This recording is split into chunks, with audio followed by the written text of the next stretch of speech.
Hi guys, നമുക്ക് ഈ കാണുന്ന കമ്മലൊന്നും ഉണ്ടാക്കി നോക്കിയാലോ. ഇത് ബ്ലാക്ക് ആൻഡ് വൈറ്റ് തീമിൽ വരുന്നൊരു കമ്മലാട്ടോ.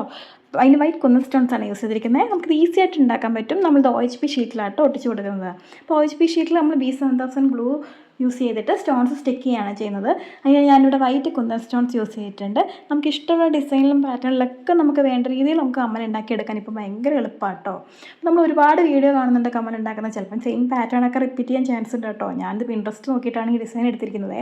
ആരും കോപ്പി അടിക്കുന്നൊന്നുമല്ല കേട്ടോ. അങ്ങോട്ടും ഇങ്ങോട്ടും എല്ലാവരുടെയും പാറ്റേൺ പിൻട്രസ്റ്റ് നോക്കുമ്പോഴും ഗൂഗിൾ നോക്കുമ്പോൾ ഒക്കെ സിമിലർ ആയി പോകുന്നതാണ്. അപ്പോൾ ഇത് നമ്മൾ ഈസി മെത്തേഡിലാണ് എടുക്കുന്നത്. ഞാൻ നടുക്ക് ഒരു റൗണ്ട് വെച്ചിട്ടുണ്ട്, പിന്നെ ടിയർ ഡ്രോപ്പ് ഷേപ്ഡ് കുന്തൻ വെച്ചിട്ടുണ്ട്, പിന്നെ സ്ക്വയർ ഷേപ്ഡ് ആട്ടോ യൂസ് ചെയ്യുന്നത്. ഇത് കഴിഞ്ഞിട്ട് നമ്മുടെ ഐ ഷേപ്ഡ് പാറ്റേൺ വെച്ചിട്ടാണ് നമ്മൾ ഫുൾ റൗണ്ട് ചെയ്യുന്നത്. ഞാൻ ഭയങ്കര ഹാങ്ങിങ് ആയിട്ടുള്ള ഇയറിങ്സ് ഇടാൻ ആഗ്രഹമുള്ള ഒരാളാണ്. ഞാനങ്ങനെ യൂസ് ചെയ്യുന്ന ഒരാളാണ് കേട്ടോ. അത് നമുക്ക് തന്നെ ഉണ്ടാക്കിയെടുക്കാൻ പറ്റുമ്പോൾ നമുക്ക് ഭയങ്കര യൂസ്ഫുള്ളാണ്. അല്ലെങ്കിൽ നമ്മൾ ഓരോ ഒക്കേഷനും ഓരോ കളർ വെച്ച് കടയിൽ പോയി വാങ്ങേണ്ടി വരും അല്ലേ. അപ്പോൾ നമ്മൾ ബ്ലാക്ക് ക്രിസ്റ്റൽ ബീഡ്സ് അല്ല യൂസ് ചെയ്യുന്നത്. ഈ ബീഡ്സ് തന്നെ മാറ്റിക്കൊടുത്ത് നമുക്ക് സെയിം ഇയറിങ് തന്നെ പല കളറിൽ റിപ്പീറ്റ് ചെയ്യാനൊക്കെ പറ്റും കേട്ടോ. അപ്പം നമ്മളിതിന് ഔട്ട്ലൈനായിട്ട് വൈറ്റ് ചെയിൻ കൊടുത്തിട്ടുണ്ട് കേട്ടോ. നമ്മുടെ സ്റ്റോൺ വെച്ച ചെയിൻ നമ്മൾ പണ്ട് വളയൊക്കെ യൂസ് ചെയ്യായിരുന്നല്ലേ. ഇതിപ്പോൾ ചെയിൻ വെച്ച് ഇയറിങ് മാത്രമല്ല കേട്ടോ, എല്ലായിടത്തും യൂസ് ചെയ്യാവേ. നമ്മൾ പണ്ട് വളയിൽ അതൊട്ടിച്ചിട്ടുള്ളതെന്ന് നമ്മൾ വാങ്ങി യൂസ് ചെയ്യായിരുന്നു. ഇപ്പോൾ നമുക്കതൊക്കെ തന്നെ വീട്ടിലുണ്ടാക്കാൻ പറ്റും കേട്ടോ. അപ്പോൾ നമ്മൾ 4 മൂലയ്ക്കും 4 കോർണറിലും ചുറ്റുമൊക്കെ നമ്മൾ ഐ ഷേപ്പിൻ്റെ ബീഡ്സ് വെച്ച് കൊടുക്കുന്നുണ്ട് കേട്ടോ. അപ്പോൾ എന്ത് പറയണമെന്നൊന്നും അറിയില്ല. ആദ്യമായിട്ടാണ് ഞാനൊരു കമ്മലിൻ്റെ വീഡിയോ ഇടുന്നത്. അപ്പം എത്ര പേര് സപ്പോർട്ട് ചെയ്യുന്നു, ആരൊക്കെ കാണുന്നൊന്നും എനിക്കറിയില്ല. എത്ര പേർക്ക് വീഡിയോ ഇഷ്ടമാവുമെന്ന് എനിക്കറിയില്ല. കാരണം ഞാനിതൊരു പരിമിതിക്കുള്ളിൽ വെച്ചിട്ട് എടുക്കുന്ന വീഡിയോ കേട്ടോ. ലൈറ്റിങ് കറക്റ്റ് ആയിരിക്കില്ല. ചിലപ്പോൾ ക്യാമറയൊക്കെ വെക്കാൻ ഞാൻ കുറേ കഷ്ടപ്പെട്ടു. ഫോൺ നിൽക്കുന്നേ ഉണ്ടായിരുന്നില്ല. അങ്ങനെയൊക്കെ ചെയ്തൊരു വീഡിയോ ആണ്. കുറേ പേര് സപ്പോർട്ട് ചെയ്യുമെന്ന വിശ്വാസത്തിലാട്ടോ ഞാനിത് ചെയ്യുന്നത്. എനിക്ക് കമ്മലുകൾ ഉണ്ടാക്കാൻ ഇഷ്ടം, ഇതിടാനും ഇഷ്ടം.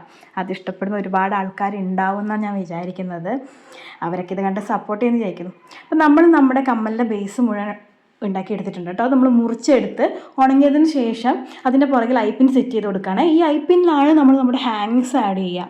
അപ്പം ഞാനിപ്പം ഐപ്പിൻ സെറ്റ് ചെയ്ത് കൊടുത്തു. ഇനി മേലെ ഹാങ് ചെയ്യാനുള്ള നമ്മുടെ സ്റ്റെഡുമായിട്ട് ഹാങ് ചെയ്യാനുള്ള ഐപ്പിനും ഒട്ടിച്ച് കൊടുക്കുന്നുണ്ട്.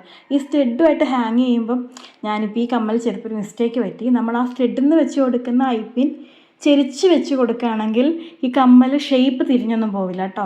ഇപ്പം ഞാൻ എല്ലാം ഒരേപോലെ തന്നെ അലൈൻ ചെയ്ത് വെച്ചതുകൊണ്ട് ചിലപ്പം വട്ടം കറങ്ങാനൊക്കെ ചാൻസ് ഉണ്ട്. ഇനി നമുക്ക് ഇത് ഉണങ്ങിക്കഴിഞ്ഞിട്ട് മാത്രമേ നമ്മൾ അതിൽ കൊണ്ട് ബീഡ്സ് ഇടാനോ അല്ലെങ്കിൽ ഐപ്പിന് സെറ്റ് ചെയ്യാനൊക്കെ പറ്റുള്ളൂ കേട്ടോ. അതുകൊണ്ട് ഇച്ചിരി ടൈം എടുക്കും. കാരണം നമ്മൾ ആദ്യം മുട്ടിച്ച ബേസ് ഒന്ന് ഉണങ്ങണം, എന്നിട്ട് ഐപ്പിന് വെച്ച് ഐപ്പിനൊന്ന് ഉണങ്ങണം. അപ്പോൾ നമ്മളുടെ കമ്മലിൻ്റെ ഫൈനൽ ലുക്ക് ഇതാട്ടോ. നമ്മൾ ബ്ലാക്ക് ക്രിസ്റ്റൽ ബീഡ്സ് ആണ് യൂസ് ചെയ്തേക്കുന്നത്. അപ്പോൾ നമ്മുടെ കമ്മലിൻ്റെ വീഡിയോ ഒക്കെ എങ്ങനെയുണ്ട്? ഇഷ്ടപ്പെട്ടവരൊക്കെ ഒന്ന് സപ്പോർട്ട് ചെയ്തേക്കണേ. ഞാൻ ഈ കമ്മലിൻ്റെ ഫോട്ടോസും വീഡിയോസും ഇവിടെ ആഡ് ചെയ്യുന്നുണ്ട് കേട്ടോ. അപ്പോൾ നമുക്ക് അടുത്ത കമ്മലുമായിട്ട് കാണാം. ബൈ.